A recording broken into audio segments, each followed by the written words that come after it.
جس میں انسانی کی تاریخ میں روحانی نقطۂ نظر سے یہ کہا جاتا ہے کہ گوشت پوش کا جسم اصل انسان نہیں ہے بلکہ ایک خول ہے. یہ خول دراصل اس اصل انسان کے تابع ہے جس کو قلندروا بہولیہ نے نسمہ کا نام دیا ہے.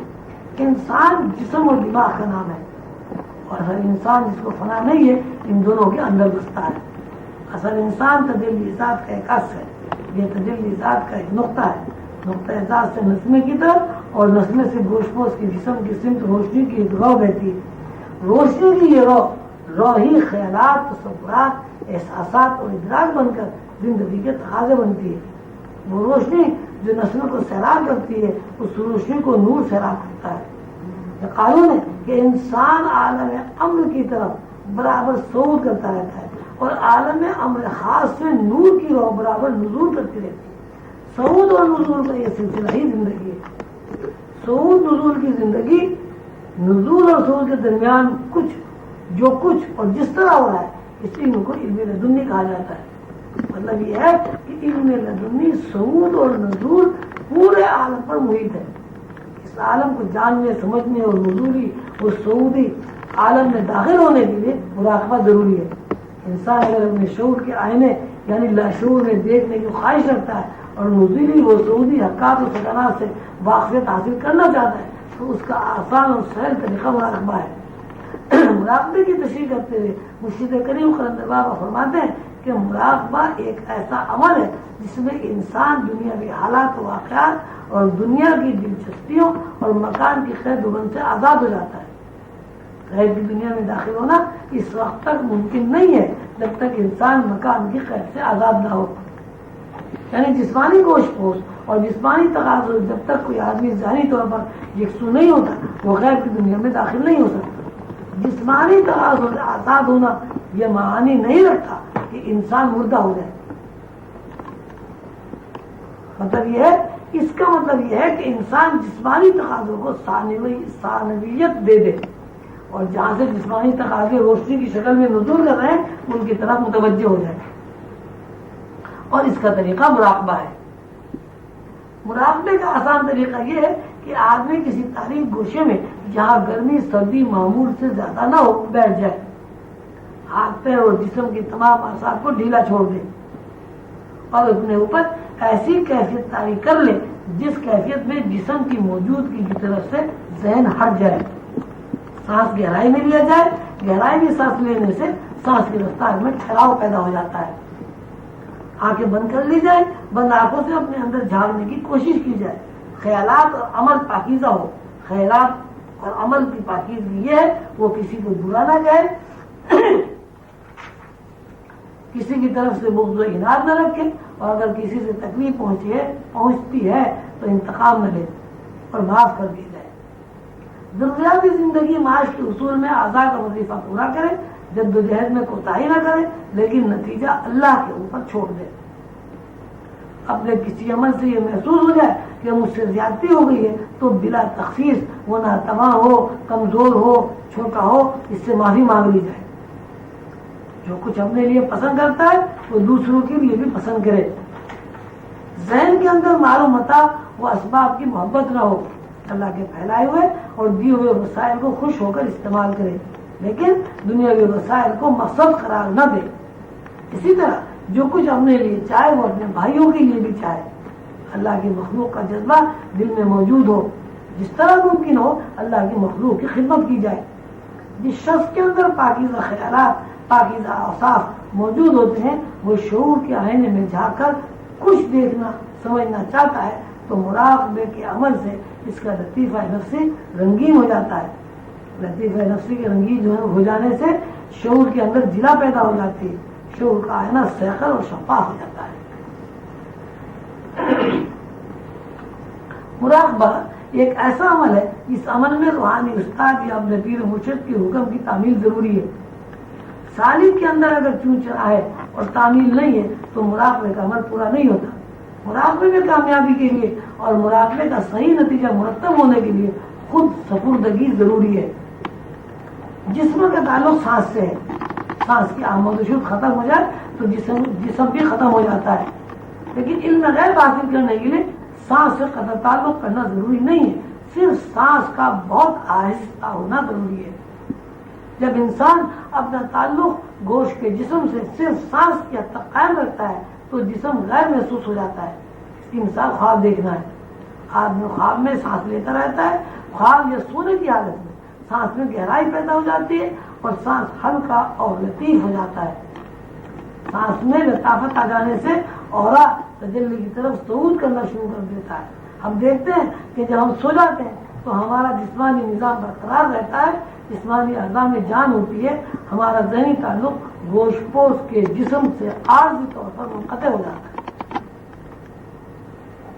گوشت پوش کے جسم سے عارضی طور پر تعلق منقطع ہو جاتا ہے تو گوشت پوش کے جسم سے یہ عارضی لا تعلقی اگر کسی صورت سے بیداری میں منتقل کر لی جائے تو انسان غیر کی دنیا میں داخل ہو جاتا ہے. اور جب ایسا ہو جاتا ہے تو انسان دنیا کی باتیں فراموش کر دیتا ہے اور اس کی نقطۂ ذات کو یا نسمے کو دنیا کی کوئی فکر لائق نہیں ہوتی.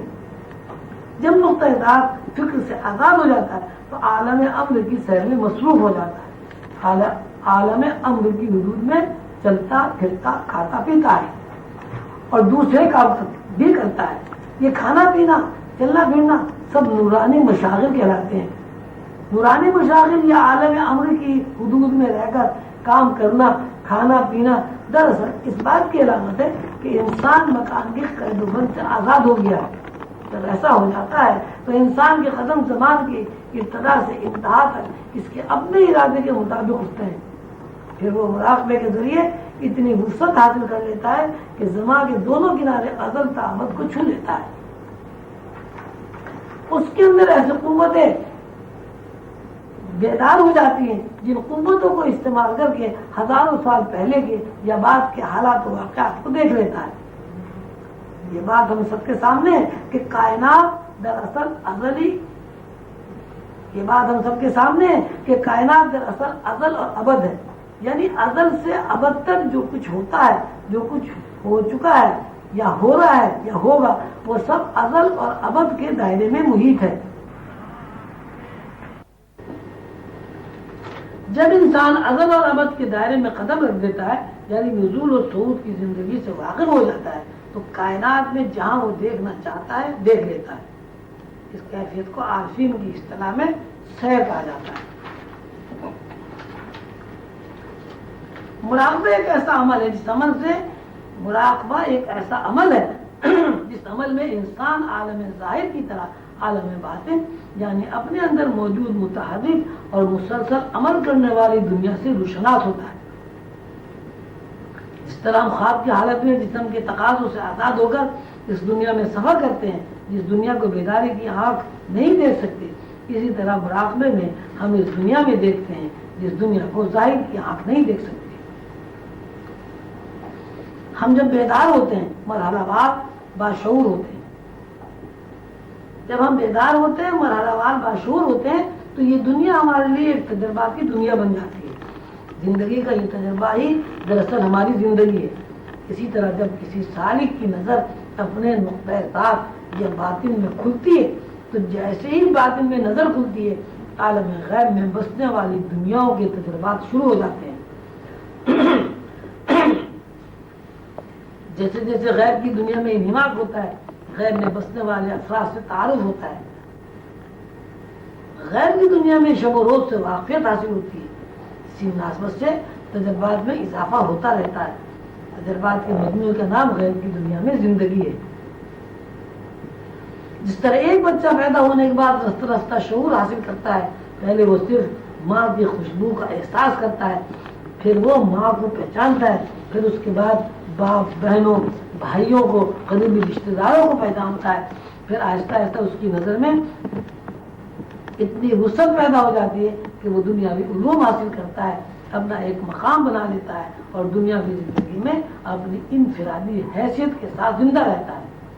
اسی طرح اگر سالک اپنے نقطۂ ذات میں موجود غیب کی دنیا سے روشناس ہے, یہ غیب کی دنیا میں داخل ہو گیا ہے, یا بالفاظ دیگر اس کے اندر غیب کا شہود پیدا ہو گیا ہے, تو آہستہ آہستہ بتدریج اس کے اندر ایسی نگاہ پیدا ہو جاتی ہے, نگاہ میں اتنی وسعت پیدا ہو جاتی ہے کہ وہ زمان کے دونوں کناروں یعنی ازل تا ابد کو دیکھ لیتا ہے, سمجھ لیتا ہے اور محسوس کر لیتا ہے.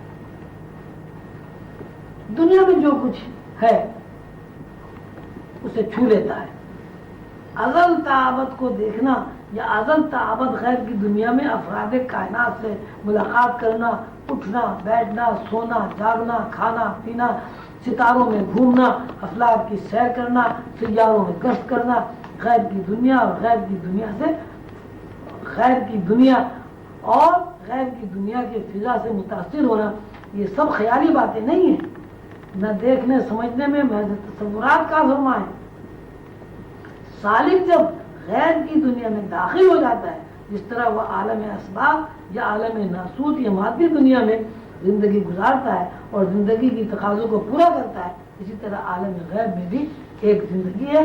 وہ نظام شمسی اور افلاک کے بے شمار نظاموں کو دیکھتا ہے، سمجھتا ہے، فرشتوں سے متعارف ہوتا ہے، فرشتوں سے ہم کلام ہوتا ہے اور ان تمام حقائق سے آشنا ہو جاتا ہے جو چھپی ہوئی ہے لیکن اس کی اپنی حقیقت نقطۂ ذات میں موجود ہے. سالک کی جب سے شروع ہوتی ہے وہ ان صلاحیتوں کو بھی جان لیتا ہے جو اس کے اپنے احاطہ اختیار میں ہے. اس کے سامنے وہ تمام حقائق آ جاتے ہیں جن حقائق سے یہ کائنات تخلیق ہوئی ہے. وہ اپنی آنکھوں سے یہ بھی دیکھ لیتا ہے کہ کائنات کی ساخت میں کس قسم کی روشنیاں بسر عمل ہیں، ان روشنیوں کا سورس کیا ہے، یہ روشنیاں کس طرح بن رہی ہیں، یہ روشنیاں افراد کائنات میں کس طرح تقسیم ہو رہی ہیں اور روشنیوں کی مقداروں کے رد عمل سے کائنات کے نقوش کس طرح بن رہے ہیں. سالک کی آنکھ یہ بھی دیکھ لیتی ہے کہ روشنیوں کا سورس کیا ہے اور اسے یہ بھی معلوم ہو جاتا ہے کہ روشنیوں کا سورس انوار ہیں، اللہ کی تجلیات ہیں. یہ تجلی کتنے انوار پر منقسم ہے اور اس تجلی یا انوار کو کن فارمولوں کن ضابطوں نے سنبھالا ہوا ہے. اور پھر یہ بھی ہوتا ہے کہ سالک روشنیوں کے سورس یعنی اصل انوار کو جان لیتا ہے. انوار کی اصل تجلی ہے، اس کے ادراک میں وہ تجلی منکشف ہو جاتی ہے جس تجلی پر نور رواں دوا ہے اور پھر تجلی کی اصل بھی سامنے آ جاتی ہے.